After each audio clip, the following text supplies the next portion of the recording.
மீண்டும் உங்களை உண்மை நிகழ்வுகள் நிகழ்ச்சிக்கு வரவேற்கிறேன். கர்த்தர் சொல்ல ஆகும், அவர் கட்டளையிட நிற்கும். அவர் செய்ய நினைத்தது கண்டிப்பாக தடைப்படாது. அவர் ஒருத்தரை மாற்றணும்னு நினச்சிட்டாருன்னா கண்டிப்பாக செய்வார். அது போலவே இன்றைக்கி நம்ம பார்க்கவிருக்கிற குடும்பம் ஒரு வைராக்கியமான ஒரு கர்த்தரை அறியாத ஒரு மதத்திலேருந்து வந்தவங்க.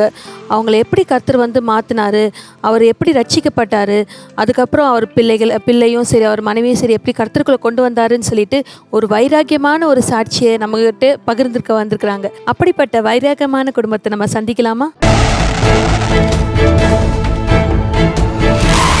என் பேர் வந்து ஆண்டவர் அறியாதுக்கு முன்னே வந்து நாகராஜன். 8th ஸ்டாண்டர்ட் படிக்கும்போது என்னை வந்து ஒரு பையன் வந்து சர்ச்சுக்கு கூப்பிட்டு போனான். சர்ச்சுக்கு கூப்பிட்டு போகும்போது ஒரு சின்ன கிராமம்தான். கூப்பிட்டு போனோன்னே உங்களோட ஊர் தொண்டாமுத்தூர், கோயம்புத்தூர், இதே கோவை மாவட்டத்தில் தொண்டாமுத்தூர் பக்கத்தில் தாலின்னு சொல்லி ஒரு ஊர். கூட பிறந்தவங்க வந்து 4 பேர்.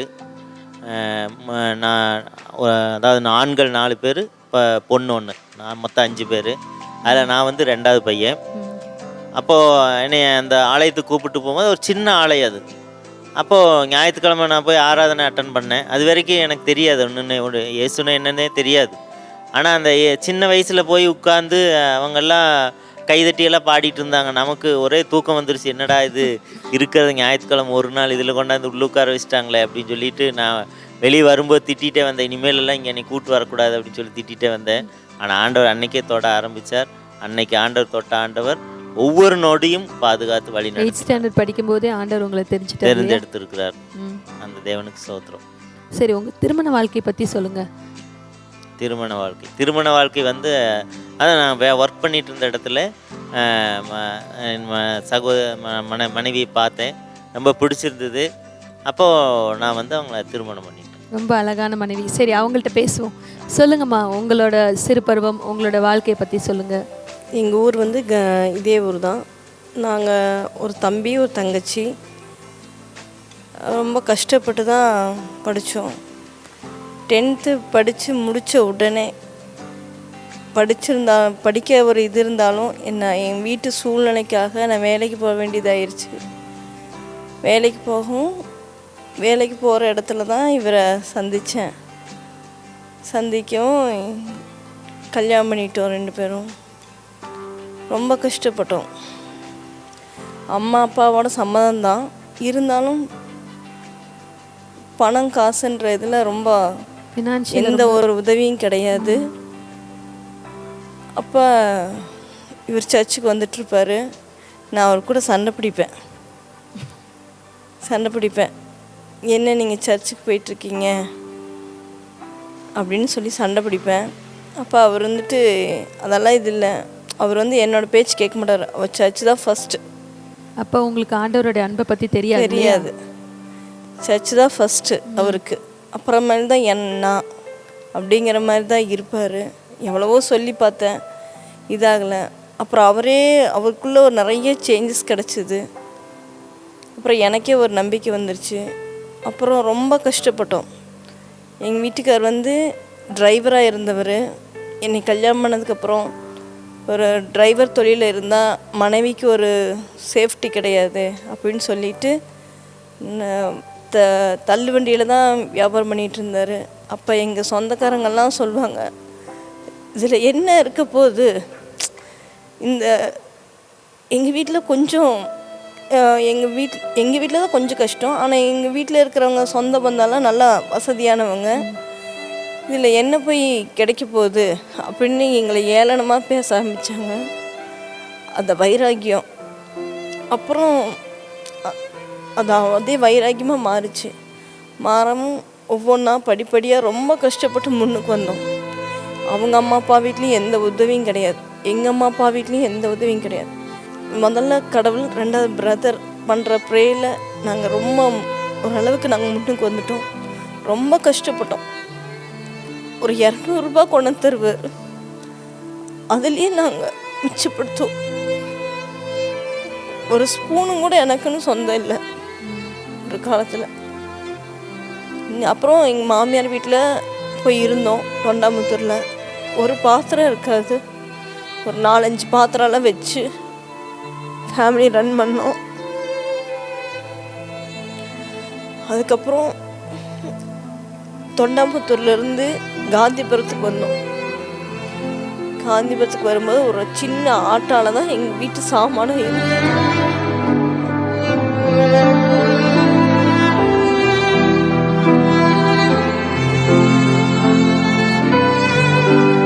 ஆனால் இன்னைக்கு எல்லாமே இருக்கு. எல்லாமே இருக்கு. கடவுள் புண்ணியத்தில் கர்த்தர் எல்லா ஆசீர்வாதத்தையும் உங்களுக்கு கொடுத்துருக்காரு. கொடுத்துருக்குறார். நான் அவர்கிட்ட சண்டை பிடிப்பேன், சர்ச்சுக்கு போகக்கூடாதுன்னு சொல்லுவேன். இங்கே வருவேன், வெளியவே நின்றுக்குவேன். ஆனால் இன்னைக்கு எனக்கு அவ்வளோ இன்னைக்கு மேடை ஏறி உங்ககிட்ட பேசிட்டு இருக்கேன்.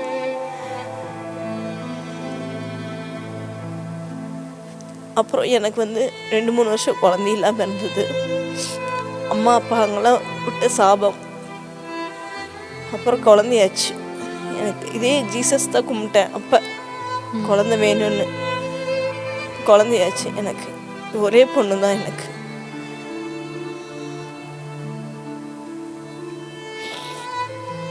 ரொம்ப கஷ்டப்பட்டேன். ரொம்ப ரொம்ப ரொம்ப கஷ்டப்பட்டோம் 2 பேருமே. அப்புறம் அதுக்கப்புறம் எப்படி ஆசீர்வாதத்தை உணர்ந்தீங்க?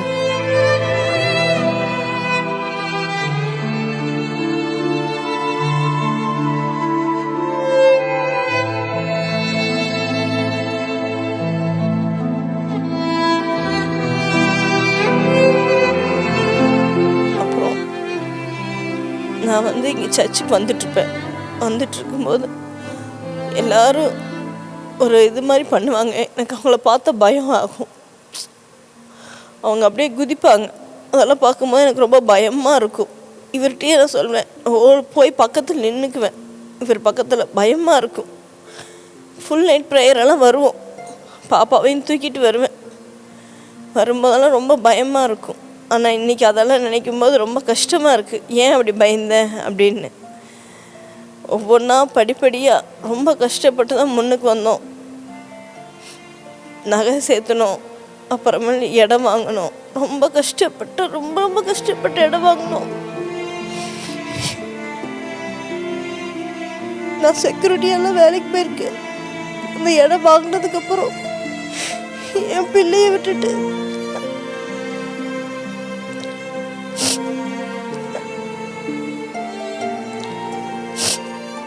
ஆனால் இன்னைக்கு ஒரு அழகான வீடு 12 லட்சத்தில் வீடு கட்டியிருக்கோம். போன வாரம் வியாழக்கிழமை தான் வீடு பிரதிஷ்டையாச்சு.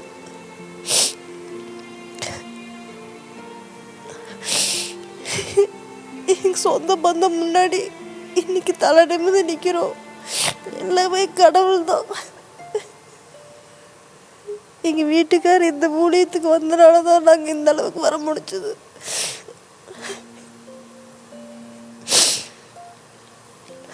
அதை நீங்கள் இப்போ உணர்றீங்களா? கண்டிப்பாக. கர்த்தர் செய்த ஆசீர்வாதம் தான் எல்லாம். ஒரு எதுவுமே செய்யக்கூடாதுன்னு நினைப்பேன். ஆனால் இன்னைக்கு எனக்கு எல்லாமே கடவுள் தான். மனுஷங்க யாருமே எனக்கு ஹெல்ப் பண்ணல. இயேசு சாமி தான் எனக்கு ஹெல்ப் பண்ணார். அதனால் எல்லாமே இயேசு இதுபடி தான் நாங்கள் பிரதிஷ்டையே பண்ணணும். அதுதான் என் வீட்டுக்காரோட ஆசையும்.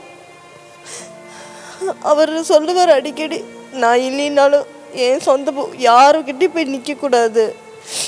நம்ம இப்படி கல்யாணம் பண்ணிட்டோம், அதனால நான் இல்லைனாலும் கூட யார்கிட்டையும் போய் நீ கஷ்டப்படக்கூடாது. இன்ன வரைக்கும் எங்கள் அம்மா அப்பாட்டிருந்து ஒரு பொருள் வாங்கினது கிடையாது.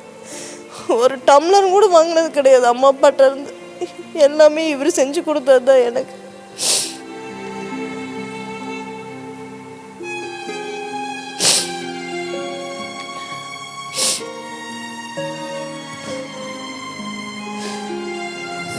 நீங்கள் சொல்லுங்கள், அந்த வியாபாரத்தில் தான் நீங்கள் வீடெல்லாம் வாங்கினீங்களா? நீங்கள் செய்த அந்த சிறு தொழிலில் தான்? சொல்கிறத விட ஒவ்வொரு தடவையும் வரும்போது பிரதர்கிட்ட ஜெபம் பண்ணாமல் போன நாளே கிடையாது. ஒவ்வொரு நாளும் பிரதர்கிட்ட ஜெபம் பண்ணிட்டு போகும்போது அந்தந்த நாளுக்கு உண்டான தேவைகளை கர்த்தர் கொடுத்து, அந்த ஏற்ற ஞானத்தை கொடுத்து கர்த்தர் ஒவ்வொன்றும் வாங்க வச்சார். அந்த சின்ன வியாபாரமாக இருந்தாலும் அதில் ஒரு சமாதானத்தை கொடுத்து, சந்தோஷத்தை கொடுத்து. ஆனால் அந்த நாட்களில் அந்த சின்ன வியாபாரம் இருந்தது. அந்த நாட்களில் இருந்த வியாபாரம் ஒரு குறிப்பிட்ட நாளுக்கு மேலே நான் தேவனிடத்தில் கேட்கும்போது ஆண்டவர் தொழிலவே மாற்றி அமைச்சார். அப்போது ஒரு மாதம் கஷ்டப்படுற ஒரு அமௌண்ட் வந்து இந்த நாட்களில் ஒரு 4 நாள்லேயே கிடைக்கிற மாதிரி வியாபாரத்தை கர்த்தர் வந்து ஆசீர்வதித்து பெரிய நிலைமை கொண்டு வந்திருக்கிறார். கர்த்தர் தான் ஒவ்வொரு காரியம் செஞ்சார். அவருக்கு எல்லா மகிமையும் அவருக்கு தான். ஆனால் இந்த ஊழியத்தில் தான் இத்தனை ஆசீர்வாதம், சாதாரண ஆசீர்வாதம் கிடையாது, பயங்கரமான ஆசீர்வாதம். அதாவது எப்படி சொல்கிறது அப்படின்னு கேட்டிங்கன்னா, இந்த ஊழியத்துக்குள்ளே வரும்போது பார்த்திங்கன்னா ஒன்றுமே கிடையாதுங்க. எம்டி ஹேண்டோட தான் இந்த ஊழியத்துக்குள்ளே கால் எடுத்து வச்சோம். ஆனால் இந்த ஊழியத்தின் மூலமாக கர்த்தர் கொடுத்த ஆசீர்வாதம் பார்த்திங்கன்னா ஒரு சமுதாயத்துலேயும் சரி, ஆவிக்குரிய வாழ்க்கையிலையும் சரி, உலக பிரகாரமான வாழ்க்கையிலையும் சரி, கர்த்தர் 100% உயர்த்தி வச்சிருக்கிறார். கர்த்தருக்கு மகிமை உண்டாவதாக. சரி, நீங்கள் வியாபாரம் செஞ்சுட்டு இருந்தேன்னு சொன்னீங்களா, அதுக்கப்புறம் கர்த்தர் உங்களை உயர்த்தினாரு. அதுக்கப்புறம் வேற என்ன வியாபாரம் பண்ணீங்க? அதுக்கப்புறம் வந்து கோல்டு கவரிங் வியாபாரம் பண்ணேன். கோல்டு கவரிங் வியாபாரம் வந்து ஒரு பார்ட் டைமாக தான் பண்ணேன். எப்போவுமே ஃபஸ்ட்டு ப்ரியாரிட்டி வந்து கர்த்தருக்கு தான் கொடுப்பேன், வேறு எதுக்குமே கொடுக்க மாட்டேன். வேதத்துக்கு, கர்த்தருக்கு தான். அப்போ அந்த ஃபஸ்ட் ப்ரியாரிட்டி கர்த்தருக்கு கொடுக்கும்போது அப்போ ஆண்டவர் சொன்னார், பைபிள் காலேஜ் படிக்க வச்சுட்ருக்காரு, அவர் தான் படிக்க வச்சுருக்காரு. பார்ட் டைமாக தான் அந்த பிஸ்னஸ் பண்ணிகிட்ருக்கேன். பார்ட் டைமாக பிஸ்னஸ் பண்ணாலும் கர்த்தர் நிறைவான ஆசீர்வாதத்தை கொடுத்து, இந்த சபையுடைய எனக்கு என்ன ஆசைன்னா, இந்த சபையில் நடக்கிற ஒவ்வொரு நிகழ்ச்சியிலையுமே என்னுடைய பங்கு இருக்கும்னு தான் நான் விரும்புவேன். அதே சமயத்தில் இந்த சபையில், அதாவது இயேசுவின் அன்பின் ஊழியத்தில் நடக்கிற ஒவ்வொரு காரியத்திலையுமே ஒரு வேராக இருக்கும்னு, மறைமுகமாக இருந்தாலும் ஒரு வேராக இருக்கும்னு ஆசைப்படுவேன். கர்த்தர் இன்னும் உயர்த்துவார்னு எனக்கு நம்பிக்கை இருக்குது. கர்த்தர் இன்னும் வல்லமையாக பயன்படுத்துவார்னு நம்பிக்கை இருக்குது. இந்த ஊழியம் கிடைச்சது எனக்கு பெரிய சொத்து. ஃபஸ்ட்டு ஏசப்பா ஒரு சொத்து, ரெண்டாவது இந்த ஊழியம் தான் எனக்கு அம்மா வீடு, அப்பா வீடு, எல்லாமே இந்த ஊழியம்தான். யார் என்ன சொன்னாலும் சரி, அதை பற்றி ஐ டோன்ட் கேர், கவலைப்படுறதே கிடையாது. கர்த்தர் எனக்கு இந்த ஊழியத்தில் இருக்கிறார். கர்த்தர் பிரதர் கூட இருக்கிறார். கர்த்தர் டேனியல் பிரதர் கூட இருக்கிறார். கர்த்தர் ஒரு தகப்பனை போல் நடத்திட்டு இருக்கிறார். அதை விட ஒரு பெரிய சந்தோஷம் எனக்கு வேறு எதுவும் இல்லை. கண்டிப்பாக பிரதர். சரி, நீங்கள் பைபிள் காலேஜ் படிக்கிறேன்னு சொன்னீங்களே, அதை பற்றி சொல்லுங்கள். இப்போ படிச்சுட்டு இருக்கீங்களா? அதாவது வந்து அதோட தாகம் எதனால் அப்படின்னு கேட்டிங்கன்னா, இந்த ஊழியத்துக்குள்ளே வரும்போது எனக்கு வேதத்தை பற்றி ஒன்றுமே தெரியாதுங்க. அப்போ நம்ம பிரதரோட செவ்வாய்க்கிழமை வேத போட வகுப்புன்னு நடத்திட்டு இருப்பார். அப்போ அந்த செவ்வாய்க்கிழமை வேத கண்டினியூவாக ஒரு 7 இயர்ஸ் ஒரு நாளும் கூட மிஸ் ஆகாமல் எப்படியாவது கஷ்டப்பட்டு வந்துடுவாங்க. அப்போ வரும்போது ஆண்டவர் வந்து வேதத்தின் மேலே ஒரு தாகத்தை ஏற்படுத்தினார். அப்போ நம்ம சேலம் திருச்சபையிலே வந்து ஒரு டிப்ளமோ கோர்ஸ்னு ஒன்று 3 மாத கோர்ஸ் வச்சாங்க. அதில் படித்தோன்னா அப்போ ஆண்டவர்கிட்ட கேட்டேன், ஆண்டவரை இன்னும் நான் அதிகமாக அறிஞ்சிக்கணும்னு சொல்லி மறுபடியும் இது வாஞ்சிக்கும் போது ஒரு ஈவினிங் பைபிள் காலேஜ் கிடச்சிது, சர்ச் ஆஃப் காடோடது. அது படித்து முடிச்சதுக்கப்புறம் இப்போ full time Bible college 3 years வந்து ஃபுல் டைம் நல்லா படித்து கர்த்தருக்கு மகிமையாக இந்த ஊழியத்துக்கு பிரயோஜனமாக இருக்கும்னு என்னோட ஆசை. கர்த்தர் 3 தடவை தரிசனம் கொடுத்துருக்கார். 3 தடவை இதே ஊழியத்தில் தான் நீ இருக்கோன்னே கர்த்தர் வார்த்தை கொடுத்தே பேசியிருக்கிறார். அதே போல் கர்த்தர் வந்து இந்த ஊழியத்தின் மூலமாக சண்டே கிளாஸ் மினிஸ்ட்ரி கொடுத்துருக்கார். சண்டே கிளாஸ் மினிஸ்ட்ரி நடத்துறதுக்கு ஏற்ற ஞான கிருபைகள் எல்லாம் கர்த்தர் கொடுத்துருக்காரு. சண்டே கிளாஸ் மினிஸ்ட்ரியும் பண்ணுறீங்க? நம்ம ஊழியத்தில் தேவன் தான் கொடுத்தாரு அது. சரி. நம்ம சபையில் இருக்கிற கர்த்தருடைய அந்த குழந்தைங்க வந்து நல்ல வேதத்தில் வளரணும். அதே சமயத்தில் நம்ம ஊழியம் வந்து ஒரு பெரிய நிலைமைக்கு வரணும்னு ஒரு பெரிய வாஞ்சி இருக்குது. கண்டிப்பாக உங்கள் வாஞ்சி ஆண்டவர் வந்து நிறைவேற்றுவார். அழகாக வந்திருக்கீங்க, பட்டு பாவாடையெல்லாம் போட்டுட்டு. சரி, உன்னை பற்றி சொல்லுமா? என் பேர் வந்து சௌமியா. நான் சின்ன வயசுலேருந்தே இங்கே சர்ச்சுக்கு வருவேன். ஒரு நான் 4th ஸ்டாண்டர்ட் படிக்கிறதுலேருந்து இங்கே நிறையா ஊழியம் செய்வேன். இங்கே நிறைய சிடிஸ் அந்த மாதிரி நிறையா எல்லாம் எடுத்துருவேன். உன்னை பற்றி ஒன்று கேள்விப்பட்டேனே, 2.5 இயர்ஸ்லேயே வந்து நீ சிடியெல்லாம் எடுத்துகிட்டு அப்பாவை கூட ஹெல்ப்புக்கு போவேன்னு சொல்லி கேள்விப்பட்டேன். அதை பற்றி சொல்லு. ஞாபகம் இருக்கா அதெல்லாம் உனக்கு? ஞாபகம் இருக்கு. சொல்லு. அப்பாவும் போவாங்க, நிறையா நோட்டீஸ் அந்த மாதிரிலாம் கொடுக்க போவாங்க. நைட் ஃபுல்லாக போவாங்க. எங்கே? மீட்டிங்கில் போவாங்க. நானும் மீட்டிங்க்கு வருவேன் அப்படின்னு சொல்லி நானும் சிடிஸ் அதெல்லாம் கொடுக்க நம்ம பேரும்பெருவிழா மீட்டிங்க்கு எல்லா ஃபங்க்ஷன்லேயுமே கலந்துப்பேன். கிறிஸ்மஸ் ப்ரோக்ராம் அந்த மாதிரி எல்லா இதுலேயுமே சேர்ந்துப்பேன். நான் ஒரு இதில் கூட சேர்ந்தாமல் இருக்க மாட்டேன். நிறையா சண்டே கிளாஸ் பாட்டு அந்த மாதிரிலாம் நிறையா தெரிஞ்சுப்பேன். ஏசப்பாவை பற்றி தெரிஞ்சதுன்னா எனக்கு ரொம்ப பிடிக்கும். உங்கள் கையில் என்ன ஃபோட்டோஸ் எல்லாம் வச்சுருக்கீங்க? பாப்பா சின்ன வயசில் இருக்கும்போது இருந்த ஃபோட்டோஸுங்க இது. இந்த குழந்தைய இந்த வயசுலேருந்தே வந்து பாப்பா வந்து கர்த்தருக்காக நம்ம இயேசுவின் அன்பின் ஊழியத்தில் நம்ம பேரும்ப பெருவிழாவில் குட்டி பாப்பாவாக இருந்தாலும் அவனால் முடிஞ்ச ஒரு நோட்டீஸ் கொடுக்குறதோ, ஏதோ ஒரு ஹெல்ப்பு, காணிக்கை அவர் கொடுக்குற அந்த மாதிரி ஏதோ ஒரு ஹெல்ப்பு கர்த்தருக்காக செய்வா. அழகான ஃபேமிலி. குட்டியா இந்த வயசுல இருந்தேவா? சின்ன வயசுலேருந்தே கர்த்தருக்காக வளர்த்திட்டு இருக்கோம். ஓ, ரொம்ப கியூட்டா இருக்கு எல்லாம் பாப்பா. Praise lord praise lord praise lord அத்தனை பேர்த்துக்கு சொல்லுவா. சொல்லுவா. முன்னாடி நின்று பிரைஸ் லார்ட் பிரைஸ். அதே மாதிரி பாப்பா வந்து ஒரு gift ஆண்டவர் கொடுத்துருக்காரு பாப்பாவுக்கு. அப்பாவோட சொல் பேச்சு இந்த 14 வருஷத்துல ஒரு வேர்ட்ஸும் கூட ஓவர்டேக் பண்ணதே இல்லை. என்ன சொன்னாலும் கேட்பா. அதுதான் கர்த்தர் கொடுத்த ஒரு நல்ல குணம் இல்லையா? கிஃப்ட், பெரிய கிஃப்ட் அது. ஏன்னா இந்த காலத்துல பிள்ளைங்க அப்படி இருக்கிறது இல்ல. ஆமாம் ஆனா உங்க பிள்ளை வந்து கர்த்தர் கொடுத்த பெரிய கிஃப்ட். ஆமாம்.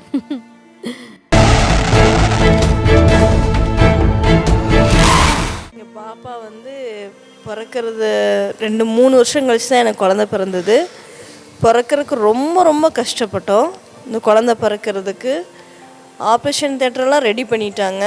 அப்புறம் பார்த்தா ரொம்ப கடவுளோட இதில் தான் வந்து எங்கள் கணவர் வந்து எனக்கு இங்கே ரொம்ப வலியாக இருக்கும், வெளியே நின்று அவர் வந்து அழுதுட்டு ப்ரே பண்ணிகிட்ருப்பார், இந்த மாதிரி நார்மல் டெலிவரி ஆகணும் அப்படின்ட்டு.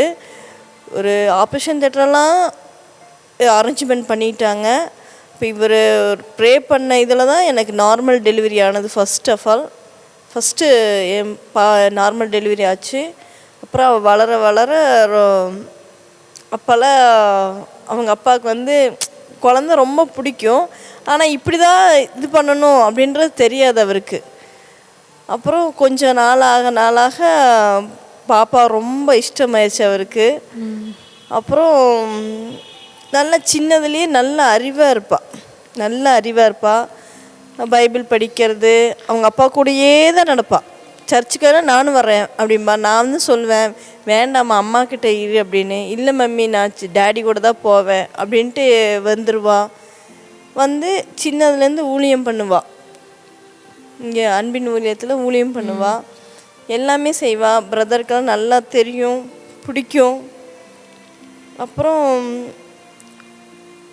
மற்ற பிள்ளைங்க மாதிரி எல்லாம் எந்த ஒரு இதுவும் இல்லை, ஒரு வெளியே போய் விளாட்றது அது மாதிரியெல்லாம் இருக்க மாட்டா. சின்ன வயசுலேயே எப்போ பார்த்தாலும் உட்காந்து ஒரு பிளாக் போர்டு வாங்கி வச்சுருப்போம், அதில் மட்டும்தான் படிச்சுட்டு வரைஞ்சிட்டு வெளியே போய் விளையாடுறதுங்கிற அந்த இதே இல்லை. நாங்கள் இன்ன வரைக்கும் படி எழுது அப்படின்ற சொல்கிற மாதிரியெல்லாம் இல்லை. நல்லா படிப்பா. எங்களுக்கு ரொம்ப என் பொண்ணு வந்து ரொம்ப கிஃப்ட்டு. அது இந்த ஊழியத்தின் மூலிமா தான், நம்முடைய பிரதரோட ஜெபத்தில் தான். எங்களுக்காக யார் ஜெபம் பண்ணுறாங்களோ இல்லையா, கண்டிப்பாக எங்கள் பிரதர் கண்டிப்பாக ஜெபம் பண்ணுவார். நாங்கள் வந்து 100% வந்து ஆண்டவரையும் விசுவாசிக்கிறோம், சபையை நேசிக்கிறோம். அதே மாதிரி வந்து இன்னும் எதிர்காலத்தில் வந்து இந்த சபைக்கு வந்து ஒரு தூணாக இருக்கும்னு விரும்புகிறோம். அதே சமயத்தில் இந்த பவர் ஆஃப் காட் டிவிக்காக நாங்கள் ஒவ்வொரு நாளும் ஜெபிச்சுட்டு தான் இருக்கோம். பவர் ஆஃப் காட் டிவி எவ்வளவோ கஷ்டத்தில் மேலே வந்துட்டு இருக்கிறத ஒவ்வொரு நாள் நாங்கள் உணர்கிறோம். அந்த பவர் ஆஃப் காட் டிவிக்காக கொடுக்கணும்னு ரொம்ப ஒரு பிரயாசப்பட்டு பவர் ஆஃப் காட் டிவிக்காக கொடுக்கும் பொழுது கொடுத்து கொண்டு தான் இருக்கிறோம். அது வந்து எங்கள் குடும்பத்தில் ஒரு நண்பர் மாதிரி. அதாவது எப்படி நம்ம ஒவ்வொரு மாதம் வீட்டு வாடகை கொடுக்குறோமோ அந்த மாதிரி பவர் ஆஃப் காட் டிவியை நம்ம ஒவ்வொரு நாளுமே தாங்கும்போது கர்த்தருடைய சுவிசேஷத்தை எல்லா மூளை முடுக்கு எல்லா கிராமங்கள் எல்லா ஏரியாக்குள்ளேயுமே நம்முடைய ஊழியத்தின் மூலமாக தேசம் முழுவதும் கடந்து போகணும்னு ஒரு பாரத்தோடு கண்டிப்பாக கொடுக்கணும்னு நாங்கள் பிரயாசப்படுற. கர்த்தர் இன்னும் கொடுக்கும்போது கர்த்தருடைய இந்த பவர் ஆஃப் காட் டிவி வந்து கர்த்தருடைய பவர் ஆஃப் காட், தேவனுடைய வல்லமையை சார்ந்தது. கண்டிப்பாக அந்த தேவனுடைய வல்லமை வந்து தமிழ்நாடு தேசம் இந்தியா முழுவதும் கடந்து போகணுங்கிற ஒரு ஆசை தான். அந்த பவர் ஆஃப் காட் டிவிக்கு நாங்கள் கொடுக்க இன்னும் நாங்கள் வந்து வாஞ்சிக்கிறோம். கர்த்தர் கொடுப்பார், இன்னும் கொடுப்போம். நீங்களும் கொடுங்க பவர் ஆஃப் காட் டிவிக்காக. இன்னும் பவர் ஆஃப் காட் டிவி வந்து நம்ம தேசத்திலேயே ஒரு நம்பர் 1 சேனலாக வரணும். அதே சமயத்தில் ஒரு லாங்குவேஜில் மாத்திரம் இல்லாதபடிக்கு நிறைய லாங்குவேஜில் வரத்தக்கதாக கர்த்தர் பெரிய காரியங்களை செய்யணும். அதுக்காக நான் கொடுக்குறேன். அதே சமயத்தில் நான் ஜெபிக்கவும் ரொம்ப வாஞ்சியாக இருக்கிறேன். கர்த்தர் நிச்சயமாக என் ஜெபத்தை அங்கீகரிப்பார், ஆசீர்வதிப்பார். கண்டிப்பாக பிரதர், கர்த்தர் நிச்சயமாக உங்கள் வாஞ்சை நிச்சயமாக நிறைவேற்றுவார், உங்களை ஆசீர்வதிப்பார், உங்கள் பிள்ளையும் இன்னும் ஆசீர்வதிப்பார். அவ மூலிமா நிறைய ஆசீர்வாதங்கள் உங்களுக்கு வரும். கர்த்தர் உங்கள் குடும்பத்தை ஆசீர்வதிப்பார். Thank you. Power of God TV நேயர்களே, உங்களுக்கு நான் சொல்கிறது என்னென்னா, ஒவ்வொரு நாளும் நீங்கள் பார்க்கும்போது ஒரு ஒரு புதுவிதமான சாட்சிகளை பார்க்குறீங்க. அதில் நீங்கள் ஆசீர்வாதத்தை பெற்றுக்கொள்கிறீங்க. அதே மாதிரி ஆசீர்வாதத்தை பெற்றுக்கொண்டுட்டு நீங்களும் ஒரு சாட்சியாக வந்து எங்களோட பகிர்ந்து கொள்ளுங்கள். நீங்கள் பவர் ஆஃப் காட் ஸ்டேஷனுக்கு ஃபோன் பண்ணுங்கள். உங்களோட முகவரிகளை சொல்லி பதிவு பண்ணிக்கோங்க. எங்கள்கிட்ட கால் பண்ணி எங்களோட வந்து உங்களை சாட்சிகளை சொல்லுங்கள். மீண்டும் ஒரு வல்லமையான சாட்சியுடன் அடுத்த முறை உங்களை சந்திக்கிறேன். அதுவரை உங்களிடமிருந்து விடைபெறுவது Anitha Isaac. Praise the Lord.